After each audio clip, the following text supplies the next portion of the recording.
Welcome back to the Four Bells. Here we are doing workout from home number 62. It's leg day here in the gym with a big focus on posterior chain development, and we're going to be looking at some kind of deadlifting today.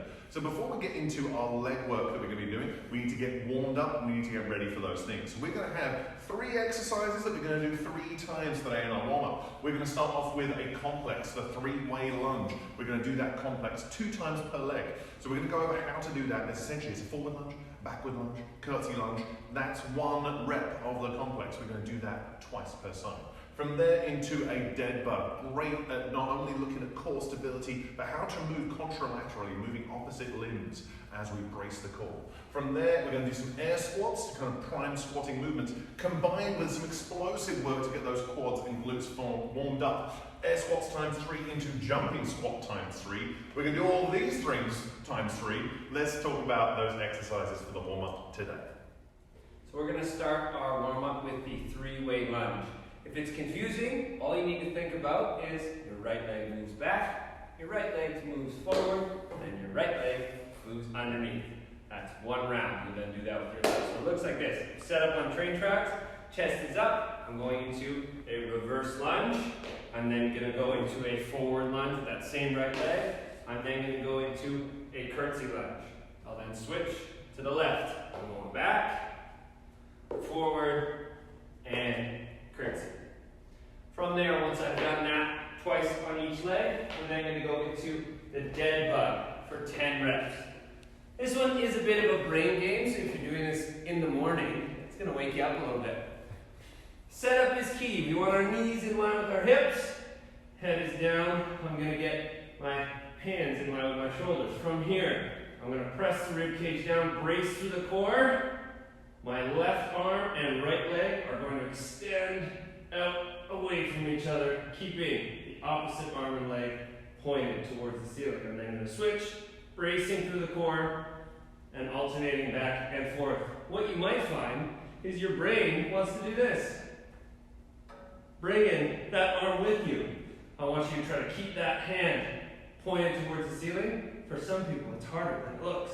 10 reps, really brace the core like someone's going to drop a kettlebell on your stomach. From here, we're going into 3 air squats and 3 jump squats. Feet shoulder width apart. Full range of motion with the chest up. I'm going to do 3 reps. Knees tracking with the toes. And then I'm going to do 3 jump squats. I come down, push out the floor, control the landing. Nice height. 3 reps. From there, we're going to go back into the 3-way lunge position. And that is our warm-up.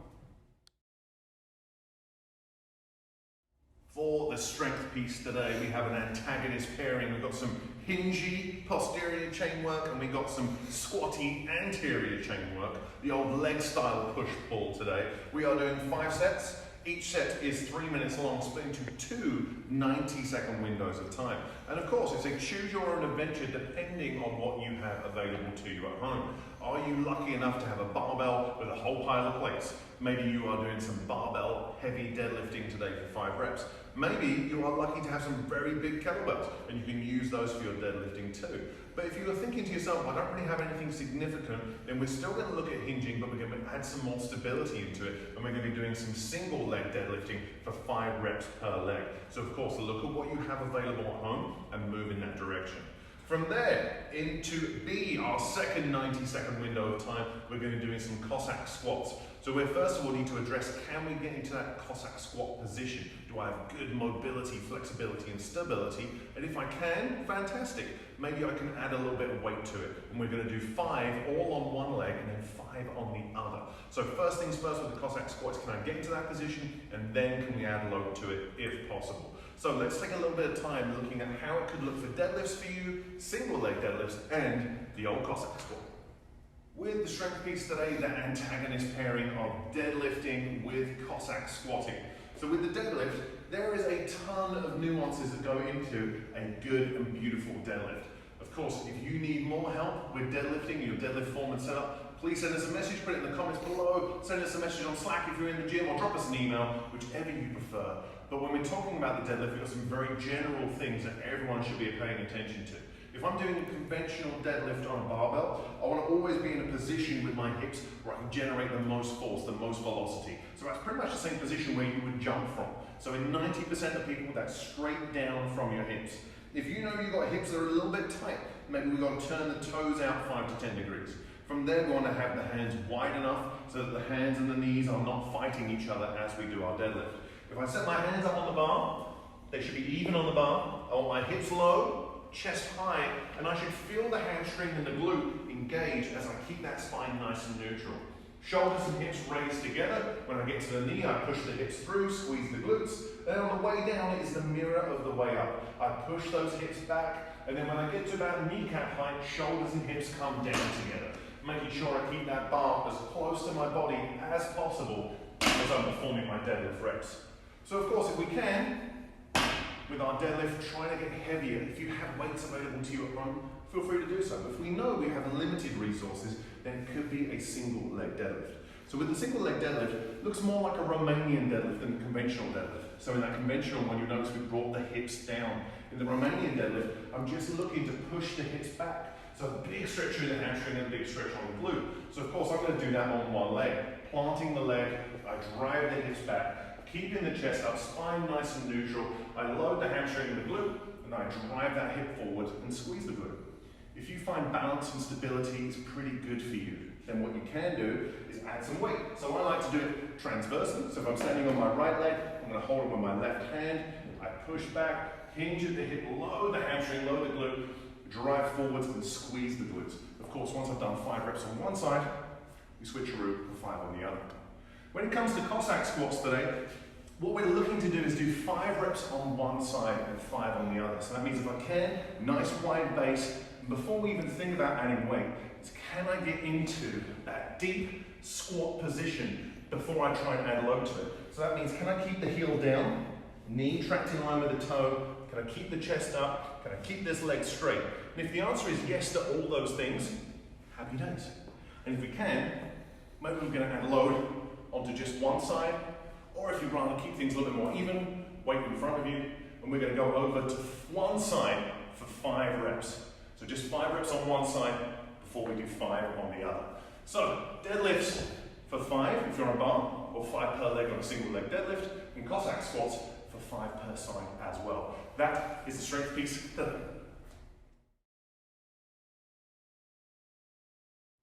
Short and sweet 8-minute AMRAP for our conditioning piece today. If you don't know what AMRAP means by now, it means as many rounds or as reps as possible. We have a simple couplet in our AMRAP today. I'm going to do a combination movement. It's called a swing to squat, where we look at 2 movement patterns that we've already looked at today, hinging mechanics and squatting mechanics. We combine them together in our kettlebell swing to squat. We're going to do those for 10 reps today. From there, a little bit of stability work with our sit-ups today. We're going to do a 1-arm sit-up where I do some reps on one side for 10 and then on the other side for 10, using a light weight. It doesn't have to be super crazy. All we're going to do is go back and forth between kettlebell swings to squat and sit-ups, 1-arm sit-ups, for 8 minutes today. So let's talk about how both of these could look, and then we'll talk about extra sauce at the end. For the conditioning today, we have a sweet 8-minute AMRAP of 2 different movements. To start, we're going to do a kettlebell or dumbbell or something that you have that can mimic the pattern. The idea is here, we are doing a hinge pattern and turning it into a squat pattern, a swing to squat. Setting up, my chest is nice and proud, my hips are back. I'm going to take that swing, bring that kettlebell up to the comedy mustache. You don't want that kettlebell to sag too low. I'm then going to squat from here. Kettlebell stays close, swing, up into the comedy mustache, and I squat. We're going to go for 10 reps, keeping the chest up, drive the hips back on the swing, and squat. From there, you're going into 10 and 10 1-arm push-ups. Push-ups. Good luck. Sit-ups. We're going with the legs extended out. Dumbbell is extended right from the shoulder, in line with the chest. I'm then going to come up and drive that arm back towards my head. So bicep is close to ear, chest is nice and proud. I'm going to do 10 reps on one side, 10 reps on the other. Once I finish the 20 reps, and I go right back in to the kettlebell, swing the squat. And that is your 8-minute conditioning piece. Enjoy.